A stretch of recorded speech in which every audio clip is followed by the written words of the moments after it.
기도의 양식, 이 시간은 누가복음 1장 26절부터 38절 말씀을 통해서 성탄의 기쁨과 성품의 변화에 대해서 말씀과 순종이라는 제목으로 말씀을 전하겠습니다. 예수님께서 진정 이 땅에 왜 오셨는가를 알고 예수님을 구주로 믿어 성탄의 기쁨을 아는 사람들에게는 은혜가 무엇인지 알게 됩니다. 예수님이 왜 이 땅에 오셨습니까? 그 성탄의 기쁨은 우리의 변화로 이어져야 하는데 그렇게 되기 위해서 먼저 마리아처럼 하나님의 은혜, 호의를 입은 사람이 되어야 합니다. 골로새서 1장 6절에서는 이 복음이 온 세상에 있는 것 같이 너희에게 이르렀으며 너희가 그것을 듣고 진리 안에서 하나님의 은혜를 안 그날부터 너희 안에서도 열매를 맺는 것 같이 열매를 맺는도다 라고 했습니다. 은혜를 안다는 것은 직접적으로 그 은혜를 경험했다는 것입니다. 피상적으로 안다는 말이 아닙니다. 마리아가 호의를 입은 것처럼 그렇게 하나님의 은혜를, 말할 수 없는 하나님의 사랑을 경험한 사람, 구원받은 사람은 변화가 없을 수 없습니다. 첫 번째 말씀은 성탄의 기쁨과 성품의 변화는 바로 은혜로 이루어져야 된다. 은혜와 연결되어 있어야 된다라는 말씀입니다. 도대체 나의 성품은 어떻게 해야 변화될 수가 있습니까? 둘째로 성품은 말씀과 연결될 때 변화가 일어납니다. 누가복음 1장 34절부터 38절에서 이에 마리아가 천사에게 이르되 나는 남자를 알지 못하는데 어찌 이 일이 있으리이까 하매 천사가 그녀에게 대답하여 이르되 성령님께서 네게 임하시고 가장 높으신 이의 권능이 너를 덮으시리니 그런즉 또한 네게서 태어날 그 거룩한 것은 하나님의 아들이라 불리리라.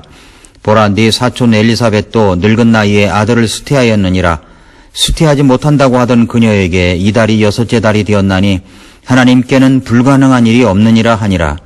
마리아가 이르되 주의 여종을 보소서 당신의 말씀대로 그 일이 내게 이루어지리이다 하매 천사가 그녀에게서 떠나니라 라고 했습니다. 마리아는 천사가 전해주는 말씀을 듣고 이렇게 말합니다. 나는 남자를 알지 못하는데 어떻게 이런 일이 일어납니까?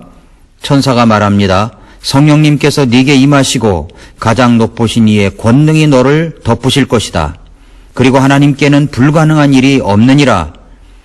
이 말을 들은 마리아의 반응은 무엇입니까? 주의 여종을 보소서 당신의 말씀대로 그 일이 내게 이루어지리이다 라고 이야기했습니다. 말씀대로 내게 이루어지리이다. 이 말씀은 굉장한 고백입니다. 마리아는 자신의 마음이 풀려지지 않아서 이것저것 물어보았습니다. 천사가 말하기를 바로 하나님의 말씀은 능치 못함이 없고 불가능이 없다고 하자 그 말씀을 믿었습니다. 그리고 그는 그 말씀대로 이루어지기를 고백했습니다. 그렇습니다. 하나님의 말씀과 연결할 때 우리의 성품은 변화될 수 있음을 말씀하고 있습니다. 우리의 고백은 말씀대로라는 고백이 계속되어야 합니다. 하나님의 말씀은 나를 변화시킵니다. 히브리서 4장 12절에서 하나님의 말씀은 살아있고 권능이 있으며 양날 달린 어떤 검보다도 예리하여 혼과 영과 및 관절과 골수를 찔러 둘로 나누기까지 하고 또 마음의 생각과 의도를 분별하는 분이시니 라고 했습니다. 찔러 쪼개어 둘로 나누기까지 하고 우리의 마음과 생각과 의도를 분별하신다고 말씀합니다. 우리의 영혼 몸을 심지어 관절과 골수까지도 말입니다. 하나님의 말씀은 어떤 영향력이 있습니까? 첫째, 살아있습니다. 하나님의 모든 말씀은 항상 살아있습니다. 말이란 영향력이 있습니다. 심지어 내가 하는 말도 영향력을 무시할 수가 없습니다. 권세 있는 자의 말, 사람의 말도 그럴진데 하나님께서 말씀하신 것은 어떻겠습니까? 하나님의 말씀은 살아있습니다. 여러분 이것을 믿으십니까? 하나님께서 말씀하시기를 이렇게 말씀하십니다. 이사야 55장 11절에서 내 입에서 나아가는 내 말도 그러하여 그것이 헛되이 내게로 뒤돌아오지 아니하고 내가 기뻐하는 것을 이루며 내가 그 말을 보내어 이루게 하려는 일에서 형통하리니 라고 했습니다. 하나님께서 빛이 있으라고 하시니까 빛이 있었습니다. 해와 달이 있으라 하시니 그렇게 되었습니다. 창조의 능력도 말씀하시니 그대로 되었습니다. 하나님의 말씀은 살아있습니다. 하나님의 입에서 나간 말은 반드시 그 말씀대로 이루고 돌아오게 됩니다. 또 하나님의 말씀의 능력은, 하나님의 말씀은 권능이 있습니다. 이 권능이라는 말은 에네르게스라는 말인데 활동적인, 힘 있는, 효력 있는 이라는 말입니다. 이 단어의 어군들은 헬레니즘 시대의 작품들과 플라톤의 작품들에서 우주적이고 물리적인 힘들을 묘사하는 데 자주 사용되었습니다. 오늘날 영어에서 힘, 활동력을 의미하는 에너지도 이 단어에서 유래가 되었습니다. 당시 사람들이 잘 알고 있었던 이와 같은 철학적이며 물리학적인 단어를 사용하여 하나님의 말씀은 활동적이고 힘이 있으며 소기의 목적을 충분히 달성할 만큼 효력이 있다는 사실을 나타내고 있는 것입니다. 하나님의 말씀이 운동력이 있다는 것은 모든 시대의 모든 사람들에게 활기 있게 작용한다는 것이며 그것을 진지하게 받아들이는 사람들에게 무언가 놀라운 일이 일어났다는 것을 수많은 역사적 사실에서 입증하고 있는 것입니다. 우리가 하나님의 말씀을 받아들일 때 그것이 어떤 독서를 끝냈다는 것으로 머무는 것이 아니라 우리로 하여금 행동하게 만들고 깊은 감동을 주고 회개에 이르게 하고 변화의 능력이 있게 하는 것입니다. 세 번째, 하나님의 말씀은 양날 달린 어떤 날성검보다도 예리합니다.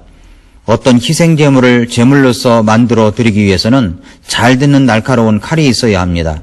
그것은 양날 검입니다.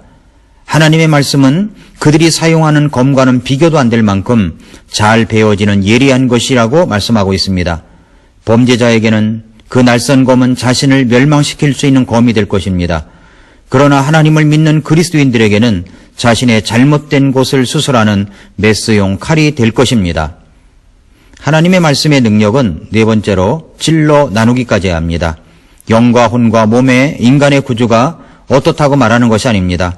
이것은 하나님의 말씀은 사람의 영혼과 심지어 육체까지도 깊이 관찰하시며 가장 깊고 은밀한 생각까지도 예리하게 판단하사 불순종하는 자에게 어김없이 멸망을 가져다주고 순종하는 우리들에게는 성품의 변화가 일어나는 역사를 일으키는 것입니다. 다섯 번째, 마음의 생각과 뜻을 분별합니다. 하나님의 말씀이 인간의 속마음과 생각을 판단하고 있고 하나님의 말씀 앞에서 인간은 자신의 생각을 판단할 수 있음을 나타내는 말로 쓰였습니다. 하나님의 말씀 앞에서 인간은 자신의 생각을 숨길 수 없습니다. 다윗은 자신의 아들 솔로몬에게 유언을 남기면서 이런 말을 해주었습니다. 주께서 모든 마음을 살피시고 생각하는 상상하는 모든 것을 아시나니 라고 했습니다. 이런 하나님의 말씀이 성품과 연결되면 내 자신의 성품에 놀라운 변화가 일어나는 것입니다. 티끌모아 태산이라고 하였습니다. 성품은 하루아침에 태산을 이루는 것이 아닙니다. 하나님의 말씀으로 경험되어진 티끌과 같은 것들이 하나하나가 모여서 태산과 같은 거대한 성품을 이루어 나가는 것입니다. 성품은 말씀과 연결될 때 변화가 일어납니다. 그러므로 말씀을 가까이 하십시오. 읽으십시오. 읽는 자의 복에 대해서 요한계시록 1장 3절에서 말씀하고 있지 않습니까? 이 예언의 말씀을 읽는 자와 듣는 자들과 그 가운데 기록한 것을 지키는 자들이 복이 있나니 때가 가까움이라 라고 말씀했습니다. 도대체 나의 성품은 어떻게 해야 변화될 수가 있는 것입니까? 말씀으로 변화된다고 이야기를 했고요. 셋째로 성품은 순종과 연결될 때 변화가 일어납니다. 누가복음 1장 37절부터 38절에서 하나님께는 불가능한 일이 없느니라 하니라. 마리아가 이르되 주의 여종을 보소서 당신의 말씀대로 그 일이 내게 이루어지리이다 하매 천사가 그녀에게서 떠나니라 라고 했습니다. 말씀대로 그 일이 내게 이루어지리이다 라는 말은 말씀에 순종하겠다는 말입니다. 성품은 순종할 때 변화가 일어나는 것입니다. 누가복음 1장 39절부터 45절에서 그 무렵에 마리아가 일어나 서둘러 산간지방으로 가서 유다의 한 도시에 이르러 사가랴의 집에 들어가 엘리사벳에게 문안하니 엘리사벳이 마리아의 문안을 들을 때 아기가 그녀의 태속에서 뛰노니라. 엘리사벳이 성령님으로 충만하여 큰 소리로 말하여 이르되 네가 여자들 가운데 복이 있으며 네 태의 열매가 복이 있도다. 내 주의 어머니가 내게 오시나니 어찌 이 일이 내게 임하는가? 보라, 네 문안하는 소리가 내 귀에 들릴 때에 즉시로 아기가 내 태속에서 기뻐 뛰놀았도다. 믿은 여자가 복이 있나니 주께서 그녀에게 말씀하신 그 일들이 반드시 이루어지리라 하니라 라고 했습니다. 믿은 여자에게 복이 있습니다.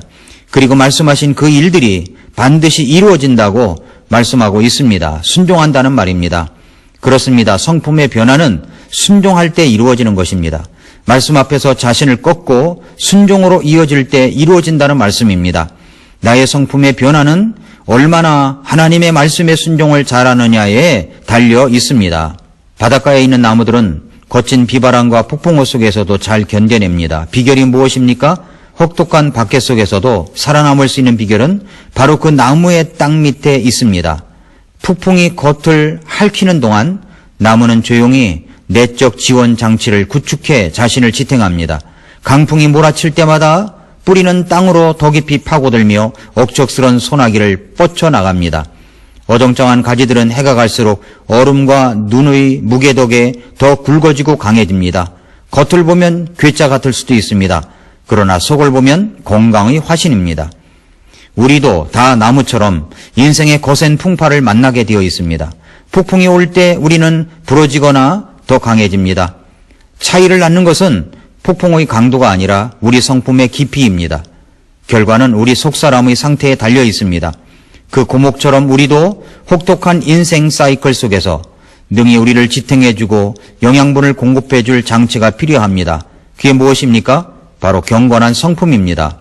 경건한 성품은 우리 속사람을 지탱해주고 양분을 공급해주는 장치입니다. 그 성품이 있을 때 우리는 삶의 폭풍을 견뎌내는 정도가 아니라 형통할 수 있습니다. 성품의 가시적, 외적 유익에 관해 얼마든지 말할 수 있습니다. 내적인 면에서 볼 때 우리에게 두 가지 큰 가치를 줍니다. 하나는 영적인 친밀함이고 또 하나는 정서적 활력입니다. 하나님께로 더 가까이 가게 하는 능력입니다. 어떤 폭풍우 속에서도 견뎌내는 능력입니다. 이것이 바로 성품과 연결된 능력입니다. 순종이 제사보다 낫다고 하였습니다.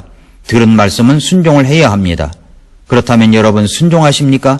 그 순종은 여러분의 성품 형성과 관계가 있다는 것을 잊지 마시기를 바랍니다. 사랑하는 성도 여러분, 그러니까 은혜, 말씀, 순종에 집중할 때 우리는 성품의 변화가 일어납니다. 오늘 본문의 마리아는 바로 그러한 여인이었습니다.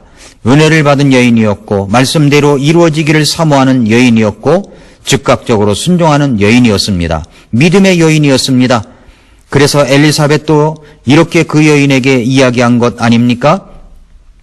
믿은 여자가 복이 있나니 주께서 그녀에게 말씀하신 그 일들이 반드시 이루어지리라 하니라. 엘리사벳이 마리아에게 말한 내용이 여러분에게 응답되어지기를 축복합니다.